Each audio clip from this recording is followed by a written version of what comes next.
पाठ श्रवण किए। पाठ में हम आप 9 प्रकार की भक्ति सुन रहे थे और उसमें मैंने 9 प्रकार की भक्ति की कड़ी में हम आप ये भी सुना, प्रथम भक्ति संतन कर संगा। जब आप भक्ति करने के लिए चाहते हैं, मुक्ति को पाने के लिए चाहते हैं, तो संत महापुरुष ने कहा है कि आप भक्ति करने के लिए, मुक्ति पाने के लिए चाहते हैं तो आप प्रथम भक्ति संतन कर संगा और दूसरी रतिमम कथा प्रसंगा। संत महापुरुष ने इस भक्ति को 2 भागों में बांट दिया है। इस भक्ति को परमार्थ गुरु महाराज जी ने आसार भक्ति भी बांटा है और सार भक्ति भी, 2 प्रकार से इस भक्ति को बांट दिया है। परमार्थ गुरु महाराज जी अपने भजन में कहते हैं, आओ भक्त सार भगति करू, आसार भगति करी संसार भ्रमत। परमार्थ गुरु महाराज जी ने कहा, जब आप सार भक्ति नहीं करेंगे तो आपका परम कल्याण नहीं होगा। और प्रत्येक मानव परम कल्याण चाहते हैं। सबों के मन में इच्छा होती है हमें सुख मिले, शांति मिले। वही संत महापुरुष कहते हैं, वह सुख शांति कहीं बाहर में नहीं। हम आप कहाँ खोजते हैं? उस सुख शांति को हम आप बाहर में खोजते हैं। परमार्थ गुरु महाराज जी कहते हैं, अद्भुत अंतर की डगरिया जा पर चलकर प्रभु मिलते, दाता सतगुरु धन्य धन्य जो राह लखा देते, चलत पंथ सुख होत महा है जहां अजर। दाता सतगुरु जो है वह राह को बता देते हैं। उस रास्ता पर चलने पर अद्भुत सुख मालूम होता है जिन्होंने उस रास्ता पर चला। संत महापुरुष कहते हैं, होत महा सुख, महा और सुख का कोई अंत नहीं। संसार में जो सुख होता है, इस सुख का अंत भी है। सुख हुआ फिर पुनः दुख भी हो जाता है। इस सुख को संत महापुरुष ने क्षणिक सुख कहा है। यह क्या है? क्षणिक सुख है।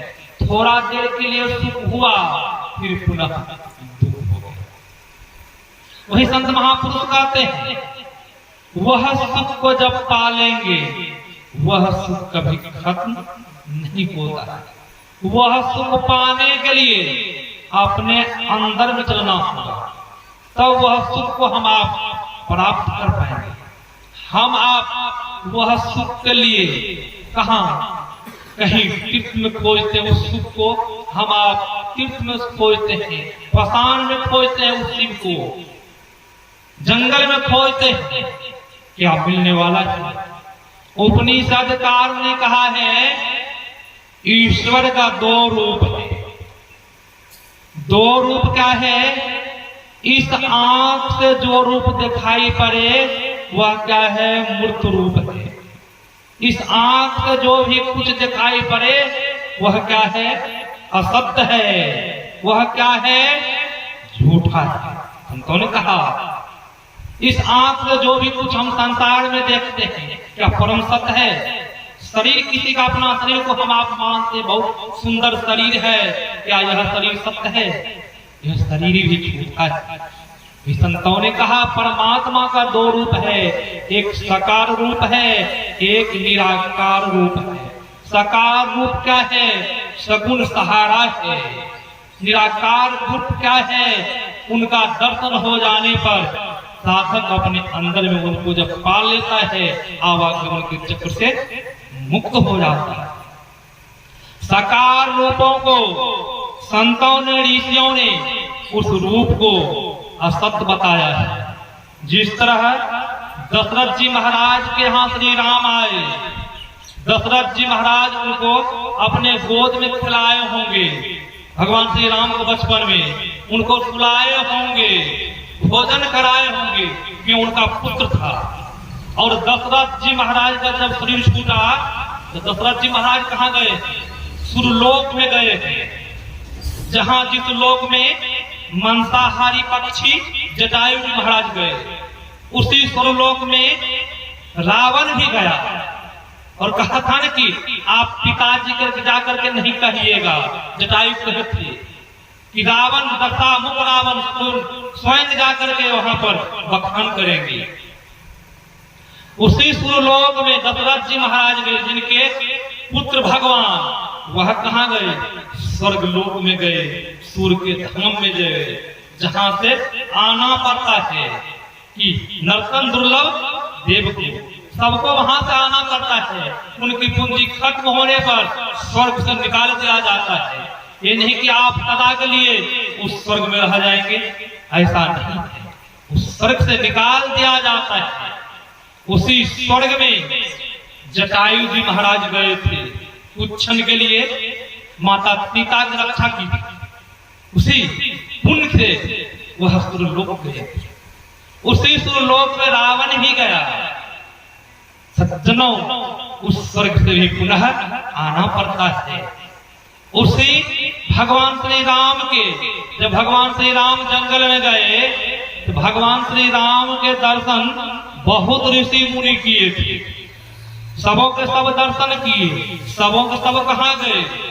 स्वर्गलोक में गए। उसी भगवान श्री राम माता सबरी का आश्रम पहुंचे, माता सबरी भी दर्शन की भगवान श्री राम। माता सबरी कहाँ गई? परमात्मा के वह परम धाम में गई, जहां से लौट करके नहीं आना पड़ता है। वही संतों उपनिषदकार ने कहा, परमात्मा का दो रूप है। साकार रूप का जो दर्शन करता है, उस रूप का दर्शन करने से उनको आवागमन का चक्र लगा रहता है। आवागमन के चक्र से कभी वह मुक्त नहीं हो सकता है। क्यों? वह साकार रूप, इस आंख से उपनिषद ग्रंथ में कहा गया है, इस हाथ पैर गुदा लिंग से आप उस परमात्मा के दर्शन नहीं कर सकते हैं। क्यों? इस इंद्रियां से ग्रहण होने योग्य नहीं है। वह ईश्वर व परमात्मा, हम आप चाहते हैं इसी आंख से परमात्मा को देख लूं, परमात्मा को पा लूं। और माता सबरी 3 ही जन्म में उस परमात्मा को पा लिए और भगवान बुद्ध के तरफ जाएंगे। परमाराज गुरु महाराज जी से कुछ सज्जनों ने कहा, हजूर, भगवान बुद्ध को 550 वर्ष लग गया मुक्ति को प्राप्त करने में, माता सबरी 3 ही जन्म में मुक्ति प्राप्त कर ली, ऐसा क्यों प्रभु? परमाराज गुरु महाराज जी ने कहा, भगवान बुद्ध को योग गुरु नहीं मिला था, इसीलिए उनको 550 वर्ष में मुक्ति प्राप्त किया, और माता सबरी 3 ही जन्म में मुक्ति को प्राप्त किया। क्यों? माता सबरी को योग गुरु मिल गया। वही संत महापुरुष कहते हैं, जब योग गुरु कहीं मिल जाए तो 1 से 2 जन्म में उस मुक्ति को हम आप भी प्राप्त कर सकते हैं। जब कहीं योग गुरु नहीं मिला, हम आप पूजा करते रहेंगे, वह मुक्ति को हम आप प्राप्त नहीं कर सकते। परमात्मा को जो भी कुछ इस आंख से नजर आवे, वह क्या है? तो मूर्त रूप है। वह क्या है? असत्य है। दूसरा रूप परमात्मा का संतों ने उपनिषदकार ने कहा, वह है अमूर्त रूप। वह अमूर्त रूप इस आंख से दिखाई नहीं पड़ता है। इस आंख से वह अमूर्त को कोई नहीं देख सकता है। वह रूप परम सत्य है परमात्मा। वह रूप कहाँ दर्शन होगा? उस रूप का संतों ने कहा, उस रूप का दर्शन होगा अपने अंदर में, बाहर में कहीं वह अमूर्त का दर्शन नहीं होगा। संत महापुरुष ने कहा, जो अपने अंदर में चला है, जिसने उस परमात्मा को पा लिया है, उनका आवागमन का चक्र से वह मुक्त हो गया। वह परमात्मा सबों के अंदर में है। वह प्राप्त कैसे होगा? उनके लिए जुक्ति जाननी होगी, हमने वह प्राप्त होगा। हम आप बिना जुक्ति जाने पूजा पाठ करते हैं। अभी विनय सागर जी महाराज सुना रहे थे कि बहुत आदमी ऐसा पूजन करते हैं, वृक्ष में धागा लपटते हैं, जल चढ़ाते हैं। भगवान श्री कृष्ण श्रीमद् भागवत पुराण में कहा है, देवताओं का व्रत करने वाले देवताओं के पास जाते हैं और पितरों का व्रत करने वाले वह पितृलोक को जाते हैं और भिन्न भिन्न भूतों को पूजने वाले उन भूतों के लोक में जाते हैं और मेरा भजन करने वाला मेरे लोक में आता है। सज्जनों जरा विचार करें, देवताओं का व्रत करने वाले माताएं लोग देवताओं का व्रत करती है, पुनः रूप से देवताओं का व्रत करती रही, कहीं शरीर छूट गया तब तो वह देवताओं के लोक में जाएंगे। कहीं धागा वृक्ष में बांधते रहे, पूजा करते रहे, कहीं शरीर छूट गया तो सज्जनों उस वृक्ष के योनि में जाने से कोई आपको नहीं बचा सकता। ऐसा कौन कह रहे हैं? भगवान श्री कृष्ण कह रहे हैं। उनको कोई जाने से नहीं बचा सकता। उपनिषद में आया है, मरने के समय में जो जो भावनाएं जीव करता है वही जन्म का कारण बनता है। किसी का मरने के समय भावना है, रविदास जी महाराज ब्राह्मण कुल में थे, उनका भावना देख लीजिए मरने के समय में, और उन तरह का शरीर मिला कि नहीं मिला? उनका मन में हो रहा था मैं भी बैंड बाजा बजाऊं, मैं भी सितार बजाऊं। उसी समय बाजा गाजा बज रहा था, उसी समय मृत्यु हो गई। उसकी आशा भावना लगी रह गई, उनको जन्म लेना पड़ा। वही संत महापुरुष ऋषि कहते हैं, जिनकी जिस तरह की भावना होती है उसी तरह का जन्म ही होता है। वह भगवान श्री कृष्ण गा रहे हैं, देवताओं का व्रत करने वाले देवताओं के पास जाते हैं और अपने पितरों का व्रत करने वाले बहुतों लोगों अपने पितरों का व्रत करते हैं कि काशी बनारस जाते हैं, उनके नाम पर पिंड दान करते हैं, गया में जाकर के, बनारस में जाकर के। क्यों? मेरे पूर्वज अच्छे से अच्छे लोक में जाए, स्वर्ग लोक में जाए, मुक्ति को प्राप्त करे। और उनके बहुत आदमी ऐसे अपने पूर्वज के नाम पर पूजा पाठ सभी करते हैं। संत महापुरुष वही कह रहे हैं, भगवान श्री कृष्ण कह रहे हैं, कहीं आपका पूर्वज आपके पितृलोक कहीं स्वर्ग प्राप्त किया होगा तब तो ठीक है, कहीं उस परमात्मा के धाम में अपवर्ग में गया होगा तब तो ठीक है, नहीं कहीं अन्यथा नरक में गया होगा तो आपको भी नरक में जाने से कोई नहीं बता सकता है, आपको भी नरक में जाना ही होगा। फिर भगवान श्री कृष्ण कहते हैं, भिन्न भिन्न भूतों को पूजने वाले, भिन्न भिन्न भूतों को पूजने वाले कौन है? तांत्रिक, वधा, दैन, योगी, ये लोग भिन्न भिन्न भूतों को पूजने वाले हैं कि नहीं है? भूतों को उपासना करते हैं, करते हैं। पुनः भूतों का उपासना करता रहा, वधा तांत्रिक, कहीं शरीर छूट गया, उनको भूत लोक में जाना पड़ेगा, उनको प्रेत बनना पड़ेगा। उस प्रेत बनने से उनको कोई नहीं बचा सकता है। प्रेत देखते हैं किसी को लग जाता है तो क्या कहता है, मुझे मत पकड़िए, मत ठोकिए। क्यों? दुख हो रहा प्रेत के शरीर में है, हम मनुष्य का शरीर पाए हैं, हम भी उनका उपासना कर रहे हैं, मृत्यु हो गई, आसक्ति लगी हुई है तो प्रेत के योनि में जाना पड़ेगा। संत महापुरुष कहते हैं, आप ज्ञानी है, आप समझदार है, आप जरा समझ करके भक्ति करें तब लाभ होगा। संत महापुरुष कहा और भगवान श्री कृष्ण ने कहा, जो मेरा भजन करता है, मेरा गुणगान करता है, वह मेरे लोक में आता है। अब देख लीजिए भगवान का भजन करने में कितना लाभ है। जो कोई मेरा भजन करता है वह मेरे लोक प्राप्त करता है, भगवान श्री कृष्ण कह रहे हैं। और परमाराध गुरु महाराज जी ने भी कहा है, जो कोई भजन करता है उनका शरीर छूट भी गया, पुनः उनको मनुष्य का शरीर फिर मिलेगा, ईश्वर का फिर भजन करना प्रारंभ करेगा। भगवान श्री कृष्ण के तरफ चलेंगे। श्रीमद् भागवत पुराण में उन्होंने कहा है जो ईश्वर का भजन करता है कहीं उनका शरीर छूट गया तो वह ऊंचे से ऊंचे स्वर्ग को प्राप्त करेगा।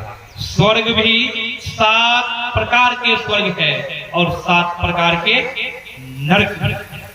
जो जिस तरह का कर्म करता है उस तरह का उनको फल मिलता है। राजा सोएट भी स्वर्ग गया था और राजा सोएट को वहां स्वर्ग में भूख और प्यास सताती थी और ब्रह्मा जी ने आज्ञा दी थी कि तुम्हारा शरीर अमुक सरोवर में पड़ा हुआ है, जाकर अपना मृतक शरीर का मांस खाओ। भगवान श्री कृष्ण का 7 प्रकार के स्वर्ग है। जो जिस तरह का पुण्य किया है उस तरह का स्वर्ग में वह जाता है। जो भजन सत्संग करते शरीर को छोड़ता है वह ऊंचे से ऊंचे स्वर्ग में जाता है। भगवान श्री कृष्ण कहते हैं स्वर्ग के सुखों को भोगता है, स्वर्ग के सुखों को भोग करके पुनः किसी श्रीमान के यहाँ जन्म लेता है, योगी कुल में जन्म लेता है, पुनः फिर भजन करना प्रारंभ करता है। और भगवान संत कबीर साहब का रहे भक्ति बीज विनिश्चय नहीं, जो जुग जाए अनंत ऊंच नीच घर जन्म ले तो वो संत के संत। कबीर साहब कह रहे हैं जिनको भक्ति का बीज पड़ गया है, भक्ति का बीज कभी विनाश नहीं होता है। क्यों नहीं विनाश होता है? वह भक्ति निशानी मुक्ति। भक्ति क्या है? निशानी है। निशानी का अर्थ होता है सीढ़ी। भक्ति क्या है? मुक्ति की सीढ़ी है। जिन्होंने मुक्ति के सीढ़ी को पैर दे दिया है क्या वह कभी गिर सकता है? वह कभी नीचा नहीं गिर सकता है। जिस तरह हम आप घर बनाते हैं, घर में सीढ़ी लगाते हैं, सीढ़ी पर जब पैर देते हैं ऊपर न चढ़ते हैं, नीचा नहीं उतरते, ऊपर चढ़ते हैं, सीधा ऊपर देखते हैं। प्रमाद गुरु महाराज जी ने सत किसान के बारे में कहा है। जिस तरह सत गृहस्थ खेती करता है, वह फसल को उपजाता है, जब धान काट करके लाता है तो वह सुखाता है धान को, उस धान को समेटने वाला फरमा से समेटता है तो वह धान किधर उठता है? ऊपर की तरफ उठता है। उसी तरह हम आप जब भजन करेंगे तब किधर उठेंगे? ऊपर की तरफ उठेंगे। ऊपर की तरफ जब उठेंगे तो वह सत्पुरुष एक बसे पश्चिम दिशा तासो करो निहोर। सत्पुरुष किधर बस रहे हैं? पश्चिम दिशा में। संत कबीर साहब का है वह सत्पुरुष पश्चिम दिशा में है, उनसे निहोर करो। तो यहाँ बात आ जाएगी। दिशाएं पूर्व जो है, अब पश्चिम है, उत्तर दक्षिण दिशाएं हैं।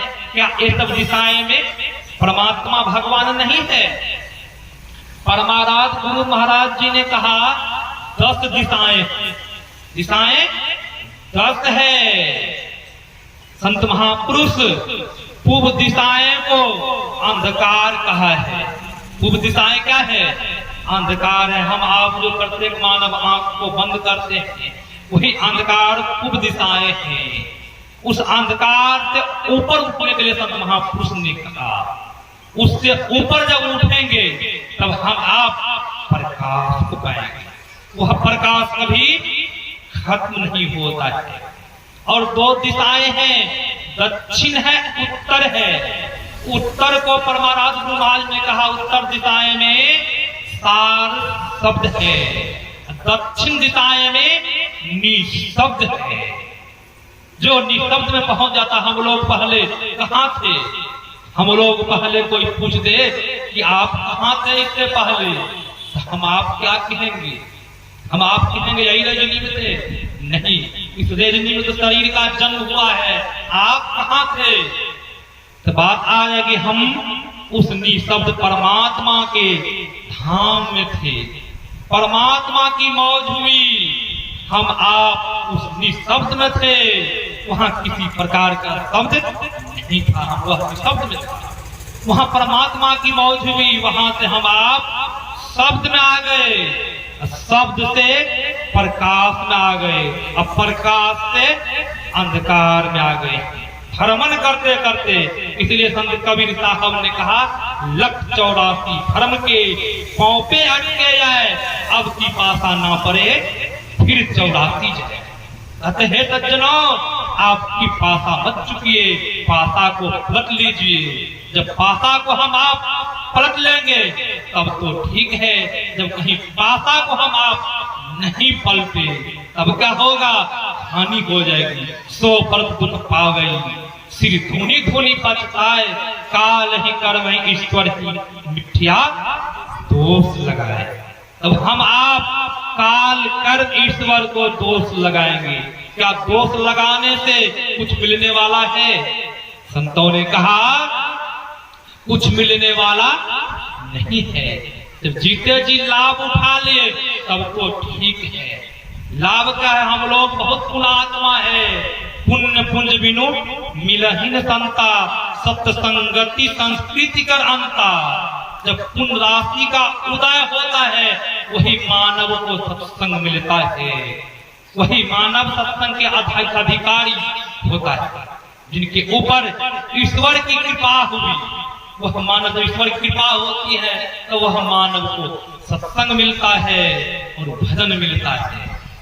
जो मानव सत्संग में नहीं आता है, भजन नहीं करता है, वह मनुष्य का शरीर को पाया है, मनुष्य के शरीर पाकर के वह अधिकार है, वह पशु के शरीर में प्रवेश करते हैं, वह पशु के शरीर में चला जाएगा। जब इस शरीर से कोई लाभ नहीं उठा रहा है, भजन नहीं कर रहा है, उनको पुनः फिर पशु का शरीर मिलेगा। ईश्वर की बहुत बड़ी कृपा हुई है कि हम लोगों को मनुष्य का शरीर मिला है, शिवालय मंदिर मिला है, और हम लोगों को परमाराज गुरु महाराज जैसे योग गुरु मिला है।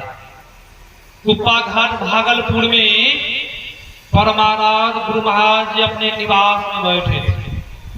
उन्हीं के बगल में खगड़िया जिला के प्रोफेसर विश्वानंद बाबू बैठे हुए थे।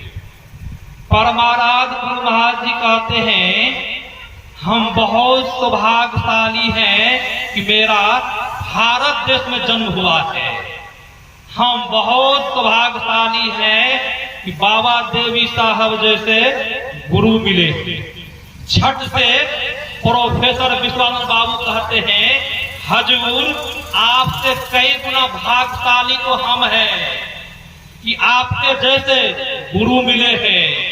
आपको तो बहुत दुख उठाना पड़ा, बहुत कष्ट उठाना पड़ा, बहुत दुख को आपने झेले हैं। मैं तो कोई दुख नहीं उठाया, कोई कष्ट को मैंने नहीं झेला हूँ।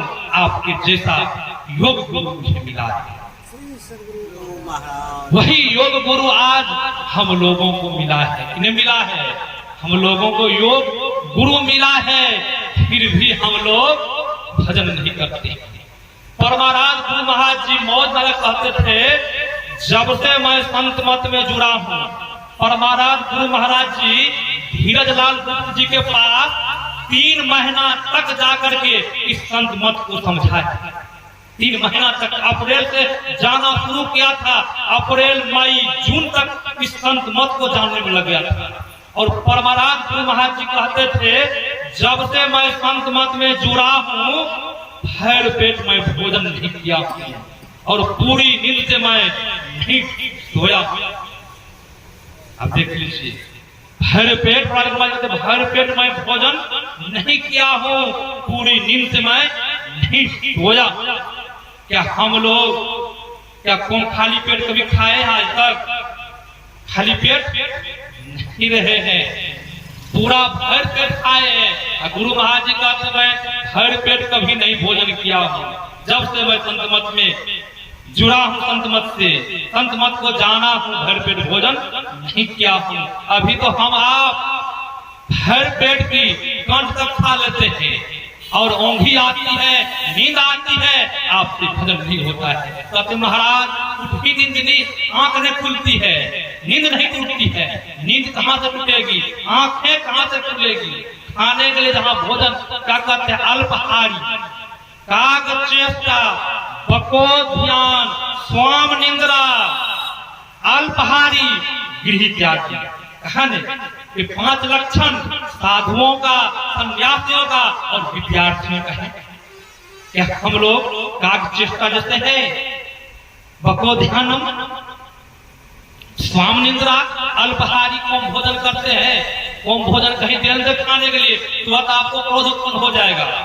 और बहुत आदमी ऐसे हैं, दीक्षा तो लिए हैं, नहा धोकर ध्यान में बैठते हैं, ध्यान पर बैठते हैं, 5 मिनट ध्यान में लगाते हैं, श्री सदगुरु महाराज की जय, और कहते हैं आंगन में फरमाइश कर देते हैं, क्या जी भोजन बना है?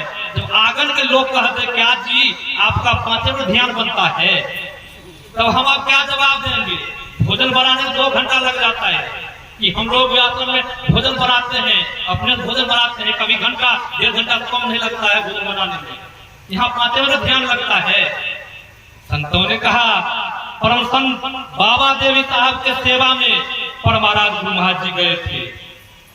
परमाराज गुरु महाराज जी बाबा देवी के साहब के सेवा करते करते जब चुत्तर पर हाथ दिए तो चुत्तर पर देखा परमाराज गुरु महाराज जी ठेला। तो परमाराज गुरु महाराज जी कहते, हजूर चुत्तर पर देखते ठेला। तो परम संत बाबा देवी साहब ने कहा, देखो लाला, जब बैठे चूत तब निकले सूत। सज्जनों जरा विचार करें, बाबा देवी साहब कितना देर तक ध्यान बैठते थे। और बाबा देवी साहब का सत्संग अनलिमिटेड चलता था। बाबा देवी साहब मायागंज में देवी बाबू धर्मशाला में आए थे। और जब देवी बाबू धर्मशाला में परम संत बाबा देवी साहब जब सत्संग करने के लिए सुबह में बैठे तो सत्संग करते रहे। जब सब आदमी उठ के चले गए तब परम संत बाबा देवी साहब कहते, लो साहब अपना सब कारोबार संभालिए, अब मैं भी जा रहा हूँ। बाबा देवी साहब ऐसे सत्संग करते थे, एक भी श्रोता रहते थे तो सत्संग करते रहते थे। जब वह भी श्रोता जब चले जाते उठ के तब बाबा देवी साहब कहते थे, लीजिए साहब अपना कारोबार संभालिए, अब मैं भी जा रहा हूँ सोने के लिए। फिर भी देखे कितना ध्यान करते थे कि चुत्तर पर ठेला हो गया। हम आप 5 मिनट नहीं ध्यान लगाते हैं, 5 मिनट ध्यान में मन बस में आएगा? मन बस में नहीं आएगा। मन को बस करने के लिए कम से कम 1 घंटा 1.5 घंटा आपको जप करना होगा। पहले तो आप मनोयोग पूर्वक जप कीजिए, जप करते करते मानस जप कीजिए, फिर पुनः मानस ध्यान कीजिए, फिर पुनः जब मानस ध्यान सही से हो रहा तब दृष्टि साधन कीजिए, तब सब साधन कीजिए। यहाँ 5 मिनट में आप चाहेंगे मानस जप लेंगे, मानस ध्यान कर लेंगे, दृष्टि योग का क्रिया कर लेंगे, होने वाला है 5 मिनट में सब काम होने वाला वैसे नहीं है। आप चाहेंगे नहीं होगा 5 मिनट में। परमाराज गुरु महाराज ने कहा है, मन चंचल है, आपका मन चलायमान है, आप 5 मिनट चाहेंगे बस करने के लिए बस होगा। मन को समझाना होगा, बुझाना होगा। परम संत बाबा देवी साहब ने कहा, यह दुनिया वहम है। परम संत बाबा देवी साहब संसार से जाने लगे थे और इस दुनिया में अभ्यास करो, उस अभ्यास से मन बस में होगा। क्या तुरंत अभ्यास हो जाता है? कोई काम हम करते हैं 1 घंटा 2 घंटा करते हैं, अभ्यास करने में 2 ही मिनट अभ्यास हो जाएगा, 2 मिनट में अभ्यास नहीं होगा। और माता सबरी के आश्रम में भगवान श्री राम पहुंचे हैं। माता सबरी भगवान राम से क्या मांग कर रही है?